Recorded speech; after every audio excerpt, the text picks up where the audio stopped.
अस्सलामुअलैकुम, मैं हूं शाकिर हुसैन, आपका फ़िज़िक्स टीचर। तो इस लेक्चर में हम यूनिट नंबर 1 तबई मिक़दारें और पैमाइश का टॉपिक स्टॉप वॉच और पैमाइशी सिलेंडर को डिस्कस करेंगे। इनको डिटेल से समझने के लिए आइए चलते हैं लाइट बोर्ड की तरफ। स्टॉप वॉच को डिस्कस करते हैं। अब स्टॉप वॉच क्या होती है? स्टॉप वॉच एक ऐसा आला है जिसकी मदद से हम किसी वक़्त के वक्फ़े की पैमाइश कर सकते हैं। तो इसकी डेफिनेशन क्या होगी? सबसे पहले इसकी डेफिनेशन लिखते हैं। तो मैं यहाँ लिखता हूँ स्टॉप वॉच वक्त के किसी ख़ास वक्फ़ा की पैमाइश के लिए इस्तेमाल की जाती है। तो ये डेफिनेशन है स्टॉप वॉच की। स्टॉप वॉच किस काम के लिए इस्तेमाल होती है? ये वक्त के किसी ख़ास वक्फ़ा की पैमाइश के लिए इस्तेमाल की जाती है। मिसाल के तौर पर दो स्टूडेंट्स हैं, उनकी रेस लगानी है।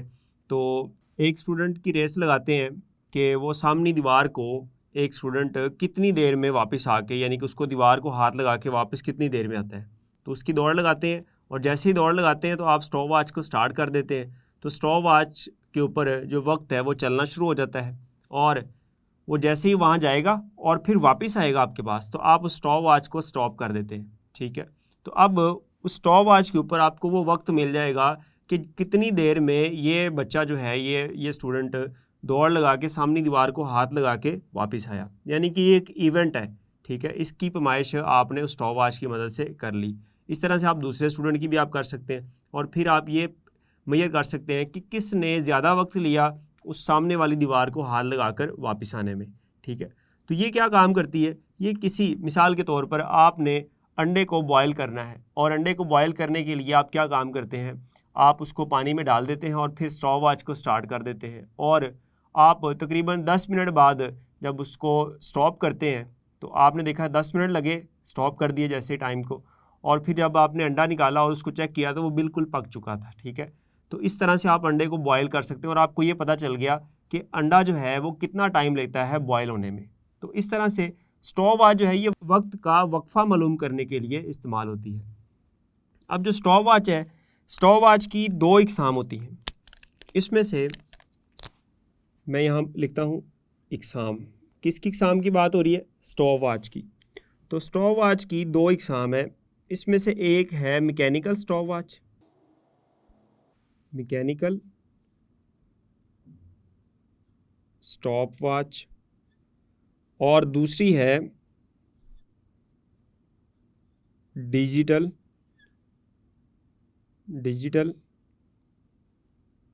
Stop watch.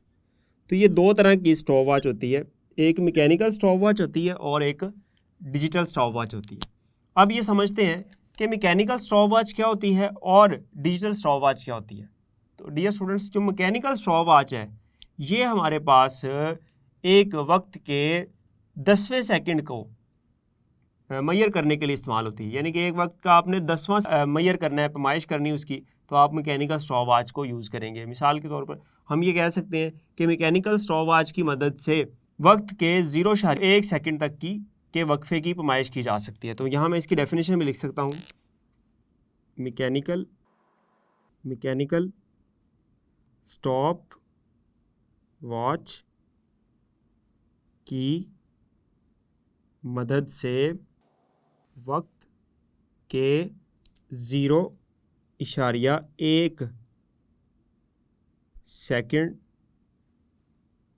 तक के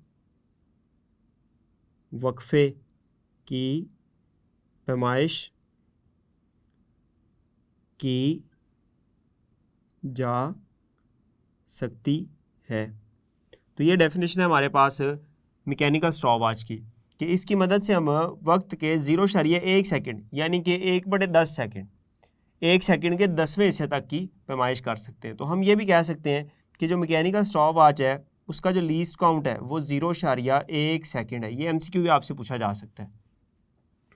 और उसके बाद अगर हम बात करें डिजिटल स्टॉप वॉच की, तो जो डिजिटल स्टॉप वॉच है इसकी मदद से हम क्या काम कर सकते हैं, डिजिटल स्टॉप वॉच की मदद से, डिजिटल स्टॉप वॉच की मदद से, यहाँ क्या लिखा था, वक्त के 0.1 सेकंड, यहाँ हम लिखेंगे मदद से वक्त के 100वें सेकंड, यानी कि 1/100, यानी 0.01 सेकंड, डिजिटल स्टॉप वॉच की मदद से वक्त के 100वें सेकंड यानी 0.01 सेकंड तक के वक्फे की पैमाइश की जा सकती है। तो ये है हमारे पास डिजिटल स्टॉप वॉच की डेफिनेशन कि डिजिटल स्टॉप वॉच की मदद से हम वक्त के 0.01 सेकंड तक के वक्फे की पैमाइश कर सकते हैं। यानी कि हम ये कह सकते हैं कि इसका जो लीस्ट काउंट होगा वो 0.01 सेकंड होगा। ठीक है, अब आपके सामने मैंने यहाँ 2 डायग्राम बनाई हैं। इसमें एक डायग्राम ये वाली जो है ये मैकेनिकल स्टॉप वॉच की है। ये किसकी डायग्राम है, ये है मैकेनिकल स्टॉप वॉच, और ये दूसरी डायग्राम मैंने बनाई है, ये है डिजिटल स्टॉप वॉच की। ये डायग्राम आपकी बुक पर भी बनी हुई है दोनों, एक मैकेनिकल स्टॉप वॉच और दूसरी डिजिटल स्टॉप वॉच। अब सवाल ये है कि स्टॉप वॉच कैसे इस्तेमाल की जा सकती है, क्योंकि हमने 2 तरह की स्टॉप वॉच पढ़ी है, एक हमने मैकेनिकल स्टॉप वॉच पढ़ी और एक हमने डिजिटल स्टॉप वॉच पढ़ी। तो अब हम ये सीखते हैं कि अगर आपके पास मैकेनिकल स्टॉप वॉच है तो उसको आप कैसे इस्तेमाल कर सकते हैं, और अगर आपके पास डिजिटल स्टॉप वॉच है तो उसको आप कैसे इस्तेमाल कर सकते हैं। तो सबसे पहले मैकेनिकल स्टॉप वॉच की बात करते हैं। मैकेनिकल स्टॉप वॉच में ये स्टूडेंट्स अगर आप देखें तो यहाँ पर एक नॉब लगी हुई है। ठीक है, ये नॉब जो है ये 2 काम करती है। एक तो ये इस घड़ी को, इस स्टॉप वॉच को चाबी देने के लिए यानी कि पावर देने के लिए इस्तेमाल होती है। यहाँ ये देखें, ये एक चाबी लगी हुई है जिससे आप घुमाते हैं इसको, तो ये इसके अंदर जो स्प्रिंग है वो घूम जाता है और ये चाबी इसको दी जा सकती है। ठीक है, तो इस घड़ी को चाबी देने के लिए हम इस नॉब को इस्तेमाल करते हैं। और दूसरा इसका क्या काम है, ये बटन के तौर पर भी काम करती है।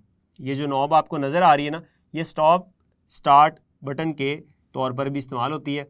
अब इसको कैसे इस्तेमाल करते हैं, तो सबसे पहले आपने क्या काम करना है, जैसे आपने इसको चाबी दे दी, चाबी देने के बाद आपने क्या काम करना है, इसको प्रेस करना है।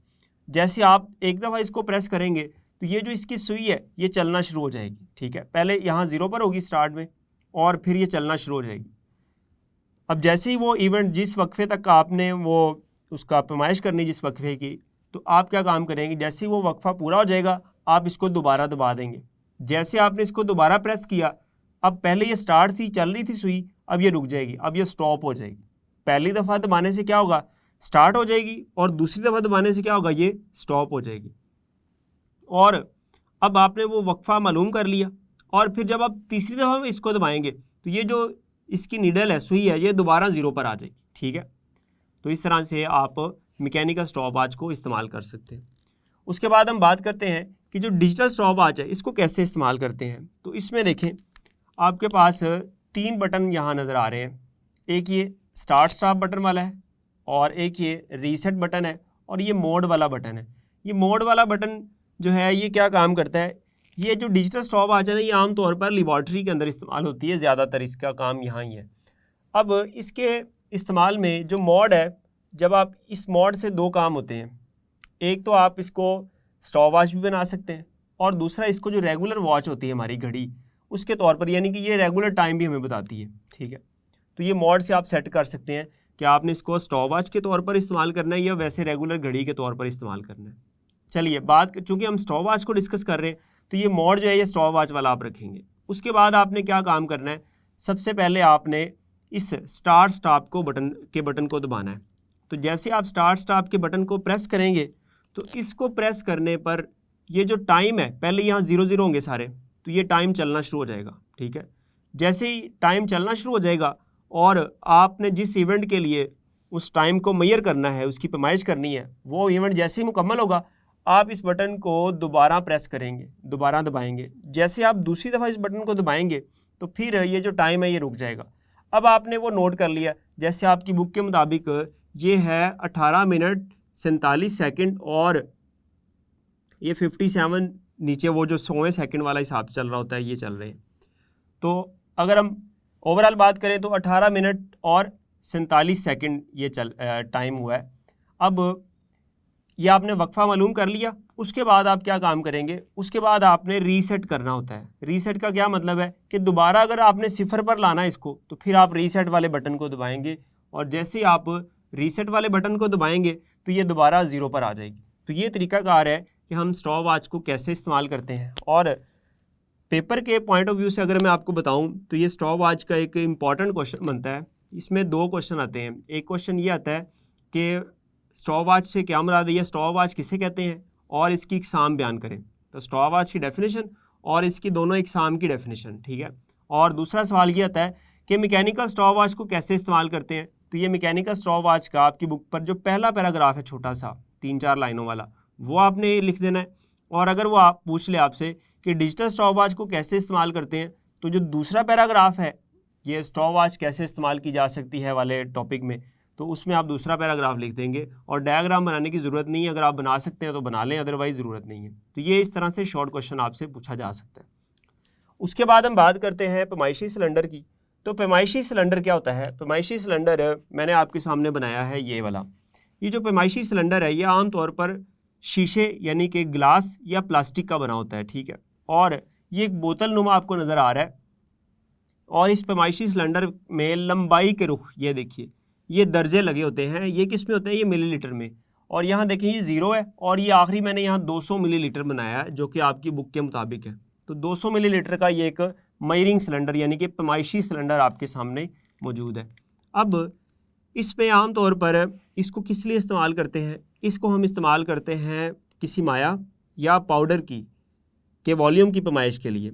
अब आप इस किसी माया के या किसी पाउडर के वॉल्यूम की पैमाइश अगर आपने करनी है तो उसके लिए आप पैमाइशी सिलेंडर को इस्तेमाल करेंगे। और ये जो पैमाइशी सिलेंडर होते हैं ये मुख्तलिफ रेंज में आते हैं, यानी कि इनकी मुख्तलिफ गुंजाइशें होती हैं। मिसाल के तौर पर 100 मिलीलीटर से लेकर 2500 मिलीलीटर तक की ये गुंजाइश रखते हैं, यानी कि मुख्तलिफ रेंज में आते हैं ये। और इसके अलावा अब इनकी मदद से हम किसी ठोस शय का वॉल्यूम भी मालूम कर सकते हैं। अब ये कैसे मालूम कर सकते हैं इसको हम देखते हैं ज़रा। सबसे पहले हम बात करते हैं कि पैमाइशी सिलेंडर किसे कहते हैं। ये एक शॉर्ट क्वेश्चन भी है तो इसका आंसर है मैंने आपके सामने लिखा है और ये आपकी बुक की पहली 3-4 लाइनें बनती हैं। उसमें लिखा हुआ है पैमाइशी सिलेंडर जो है वो क्या है, ये शीशे या प्लास्टिक का बना होता है, ठीक है जी। उसके बाद इसकी लंबाई के रुख पर मिलीलीटर में दर्जे लगे होते हैं, ठीक है। ये लंबाई की रुख है, ये मिलीलीटर में दर्जे हैं। पैमाइशी सिलेंडर 100 मिलीलीटर से 2500 मिलीलीटर तक की गुंजाइश के होते हैं। और इसके बाद ये माया या पाउडर अशिया के वॉल्यूम की पैमाइश के लिए इस्तेमाल होते हैं। ये बात बड़ी अहम है, किसके लिए इस्तेमाल होते हैं, वॉल्यूम की पैमाइश के लिए, ठीक है। तो अब सवाल ये है कि जब हम किसी माया या किसी पाउडर का वॉल्यूम मालूम करना चाहें तो कैसे कर सकते हैं। उसके लिए पैमाइशी सिलेंडर कैसे इस्तेमाल किया जाता है, ये देखें पैमाइशी सिलेंडर कैसे इस्तेमाल किया जाता है।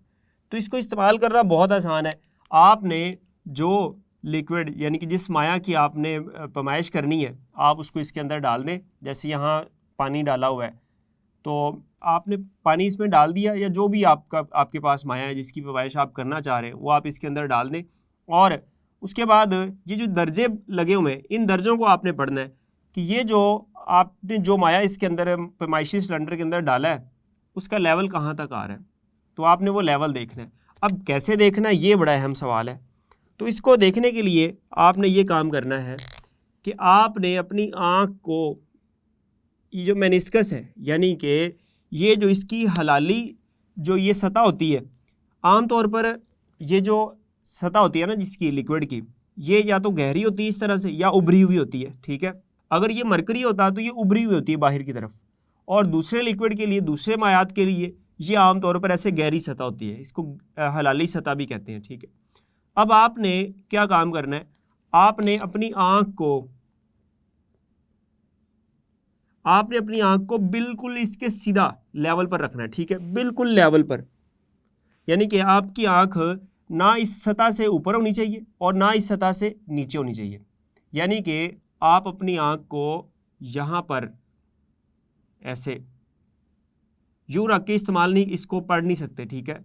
अगर ऐसे पढ़ेंगे तो आपको लगेगा कि इसका ये लेवल थोड़ा सा ऊपर है, ठीक है, ये गलती हो सकती है। और अगर आप नीचे रख के पढ़ेंगे, यानी कि आपकी आंख इधर है और आप यहाँ रख के इसको देख रहे हैं, तो उस सूरत में भी आपको लगेगा कि इसका लेवल थोड़ा सा नीचे है। तो जो सही तरीका है वो ये वाला है, ये वाला और ये वाला तरीका गलत है। आप ऊपर से पढ़ेंगे, ऊपर आंख रख के उस लेवल से, तो फिर भी गलत हो जाएगा, और नीचे लेवल से आंख रख के इसको देखेंगे तो फिर भी वो उसकी रीडिंग गलत होगी, मशकूक होगी, ठीक है। और सही तरीका क्या है कि आपने इसके लेवल के बिल्कुल बराबर अपनी आंख को रखना है। तो ये तरीका है कि इसकी पैमाइश कैसे ली जा सकती है। जैसे आपकी बुक पर इसकी पैमाइश कितनी आ रही है, 120 मिलीलीटर, ठीक है। तो इसकी पैमाइश है 120 मिलीलीटर इस माया की। तो ये तो हो गया कि हम माया की पैमाइश कैसे कर सकते हैं। अगर कोई पाउडर हो तो उसके लिए भी आपने यही काम करना है। अब अगला सवाल, जो कि एक शॉर्ट क्वेश्चन भी है और लॉन्ग भी बन सकता है, कि पैमाइशी सिलेंडर किसे कहते हैं और पैमाइशी सिलेंडर की मदद से किसी बेढंगे ठोस जिस्म के वॉल्यूम की पैमाइश कैसे की जा सकती है। तो ये बड़ा अहम सवाल है, एक शॉर्ट क्वेश्चन भी है और लॉन्ग भी बन सकता है। तो किसी बेढंगे ठोस जिस्म के वॉल्यूम की पैमाइश कैसे की जा सकती है, ये हम सीखते हैं। इसको समझने के लिए सबसे पहले आपने क्या काम करना है, ये इसके अंदर जो भी माया है ना, फ़र्ज़ कर लें एक पत्थर है, आप उस पत्थर के वॉल्यूम की पैमाइश करना चाह रहे हैं कि उसका वॉल्यूम कितना है। तो उसके लिए फ़र्ज़ कर लेते हैं ये इस तरह का कोई आपके पास पत्थर है, ठीक है। ये कोई अजीब सी इसकी शेप है, आप इसकी शेप को डिफ़ाइन नहीं कर सकते कि किस तरह की अजीब सी शेप है, कोई टेढ़ी मेढ़ी सी इसकी शेप है। अब इसका आपने वॉल्यूम मालूम करना है, तो इसके वॉल्यूम के लिए मालूम करने के लिए क्या काम करना है, आपने इसको एक रस्सी के साथ बांध देना है, और रस्सी के साथ बांधने के बाद आपने इसको इस माया के अंदर डुबो देना है। लेकिन इसको इसके अंदर डुबोने से पहले आपने क्या काम करना है, आपने ये काम करना है कि इसका जो इब्तदाई लेवल था, ये वाला, ये इब्तदाई लेवल, इसको मैं VI कह देता हूँ, ये इसका इब्तदाई वॉल्यूम है, ठीक है। इसका आपने इब्तदाई वॉल्यूम की रीडिंग नोट कर ली, वो फ़र्ज़ कर लेते हैं मैंने कितनी बताई थी, 120 लीटर। ये समझने के लिए 120 मिलीलीटर इसकी इब्तदाई कीमत थी। अब आपने इस पत्थर को ना इसके अंदर डुबो देना है, ठीक है। जैसे ही आपने ये पत्थर इसके अंदर डुबोया, ठीक है, तो उससे क्या होगा, उससे ये होगा कि इसका जो वॉल्यूम है उसका लेवल ऊपर आ जाएगा। यानी कि पहले ये लेवल यहाँ पर था, अब ये लेवल ऊपर चला जाएगा। ये लेवल यहाँ आ गया, फ़र्ज़ कर लेते हैं, ठीक है। और अगर हम इसको पढ़ें, पहले कहाँ था, 120 पे था, और अब फ़र्ज़ कर लेते हैं ये आ गया है 140 पर। कहाँ आ गया है, 100, ये इसका है फ़ाइनल वॉल्यूम, और ये कितना है, 140 मिलीलीटर। तो अब फ़ाइनल वॉल्यूम देखें कितना आ गया है, फ़ाइनल आ गया है 140 मिलीलीटर। पहले इब्तदाई कितना था, इब्तदाई से क्या मुराद सर, इब्तदाई से ये मुराद है कि जब आपने इसके अंदर पत्थर को नहीं डुबोया था, तब इसके ये जो वॉल्यूम था उसका लेवल था 120 मिलीलीटर। जैसे ही आपने इसके अंदर पत्थर को डुबो दिया, अब इसका वॉल्यूम कितना हो गया, 140 मिलीलीटर।